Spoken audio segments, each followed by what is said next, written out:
Shalom, selamat pagi. Tuhan memberkati saudara-saudara sekalian.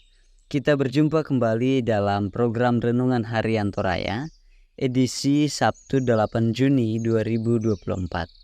Sebelum bersama kita membaca dan merenungkan firman Tuhan, mari kita berdoa. Terpujilah kekal Engkau Tuhan yang terus menjaga dan memelihara kami. Saat ini kembali kami mempersiapkan diri untuk mendengar firman-Mu.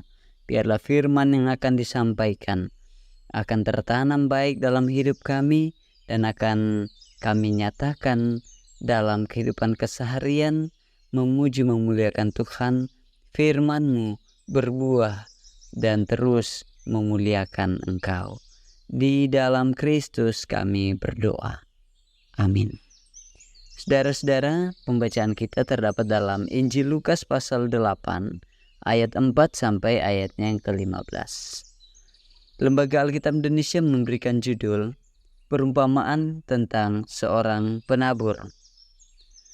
Ketika orang banyak berbondong-bondong datang, yaitu orang-orang yang dari kota ke kota, menggabungkan diri pada Yesus, berkatalah ia dalam suatu perumpamaan.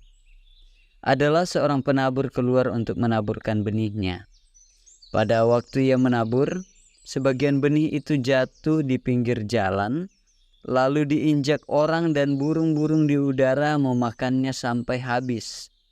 Sebagian jatuh di tanah yang berbatu-batu, dan setelah tumbuh, ia menjadi kering karena tidak mendapat air.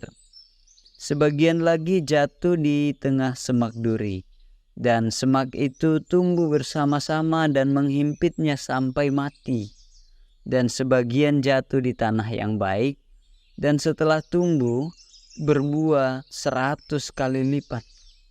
Setelah berkata demikian, Yesus berseru, "Siapa mempunyai telinga untuk mendengar, hendaklah ia mendengar." Murid-muridnya bertanya kepadanya, apa maksud perumpamaan itu? Lalu ia menjawab, "Kepadamu diberi karunia untuk mengetahui rahasia kerajaan Allah, tetapi kepada orang-orang lain hal itu diberitakan dalam perumpamaan, supaya sekalipun memandang, mereka tidak melihat, dan sekalipun mendengar, mereka tidak mengerti." Inilah arti perumpamaan itu. Benih itu ialah firman Allah. Yang jatuh di pinggir jalan itu ialah orang yang telah mendengarnya. Kemudian datanglah iblis lalu mengambil firman itu dari dalam hati mereka, supaya mereka jangan percaya dan diselamatkan. Yang jatuh di tanah yang berbatu-batu itu ialah orang yang setelah mendengar firman itu menerimanya dengan gembira. Tetapi mereka itu tidak berakar. Mereka percaya sebentar saja, dan dalam masa pencobaan mereka murtad. Yang jatuh dalam semak duri ialah orang yang telah mendengar firman itu, dan dalam pertumbuhan selanjutnya mereka terhimpit oleh kekhawatiran dan kekayaan dan kenikmatan hidup, sehingga mereka tidak menghasilkan buah yang matang. Yang jatuh di tanah yang baik itu ialah orang yang setelah mendengar firman itu menyimpannya dalam hati yang baik dan mengeluarkan buah dalam ketekunan. Terpujilah Allah. Saudara-saudara, tema kita hari ini, jadilah tanah yang baik. Mendadi padang malunak. Kisah ini berisi perumpamaan tentang seorang penabur.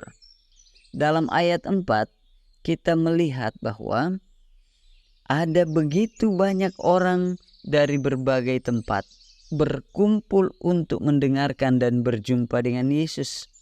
Kendati demikian, Lukas tidak menceritakan secara detail motivasi mereka. Tampaknya alasan mereka mendatangi Yesus memang tidak dapat diidentifikasi secara jelas. Menariknya, perumpamaan Yesus relevan dengan kekaburan dan ragam motivasi mereka.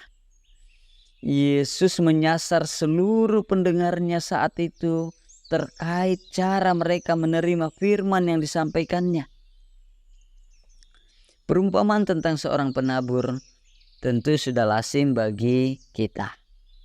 Pada ayat 11 sampai ayat 15 dengan sangat jelas Yesus mengurai makna objek dalam perumpamaan tersebut. Isinya tentang 4 cara berbeda menerima firman Allah yang mereka dengar. Di balik perbedaan itu ada satu kesamaan yang menarik. Dari 4 cara tersebut semuanya memerlukan proses, entah berujung pada kematian atau pada kehidupan. Jelaslah bahwa cara keempat, yaitu mendengar firman dan menyimpannya dalam hati sesuai dengan yang kita baca di ayat yang ke-15, merupakan cara yang paling dikehendaki oleh Allah. Saudara-saudara, sulit memastikan siapa yang menerima firman itu dengan baik. Firman yang ditabur, meski begitu, terlepas saat ini kita masih pada posisi pinggir jalan, tanah berbatu, atau semak duri, atau sudah pada posisi tanah yang baik, tugas kita adalah menjadi tanah yang baik, terus menjadi tanah yang baik, agar benih, yaitu firman itu, dapat bertumbuh dan berbuah. Memang proses penggarapannya tidak mudah. Banyak tantangan yang dapat mengganggu dan mempersulit prosesnya. Namun keberhasilannya pasti akan membawa sukacita. Saudara-saudara, ingatlah, proses penggarapan tidak pernah selesai selama ini, selama kita masih hidup kini dan di sini. Jangan terlena dan berhenti menggarap agar kita tidak kembali menjadi semak duri atau tanah berbatu. Saudara-saudara, tekun dan sabarlah menanti saat menuai tiba. Selamat mengusahakan tanah yang baik. Jadikan hidup kita menjadi tempat benih firman itu terus akan bertumbuh, dan di dalamnya Tuhan dimuliakan. Terpujilah Kristus. Amin. Mari kita berdoa. Bapa di surga, pelihara dan jaga kami semua. Dan biarlah dengan hikmat-Mu kami boleh bersama-sama terus mendengar firman-Mu. Firman-Mu tertanam di dalam hati kami, dalam hidup kami, dan boleh menyatakan buah-buah yang baik. Nama Tuhan dimuliakan. Berkati segenap anak-anak Tuhan, berkati kehidupan jemaat-Mu. Kami berdoa Tuhan untuk saudara-saudara kasih kami yang saat ini dalam kondisi bersukacita dengan berbagai berkat dan anugerah-Mu. Sukacita mereka dinyatakan dalam kebenaran Tuhan. Dan bagi saudara-saudara kasih kami yang dalam pergumulan, mereka yang sakit, mereka yang berduka, mereka yang merindukan hadirnya pasangan hidup ataupun pekerjaan, biarlah mereka menerimanya di dalam Kristus. Terpujilah kekal Engkau Bapa di surga. Kami berdoa juga untuk bangsa dan negara kami, masyarakat kami. Berkati Tuhan, berkati pemimpin-pemimpin kami, juga wakil rakyat, supaya di dalamnya pun nama Allah terus dimuliakan. Terpujilah kekal Engkau di dalam Kristus kami berdoa. Amin. Shalom, Tuhan berkati.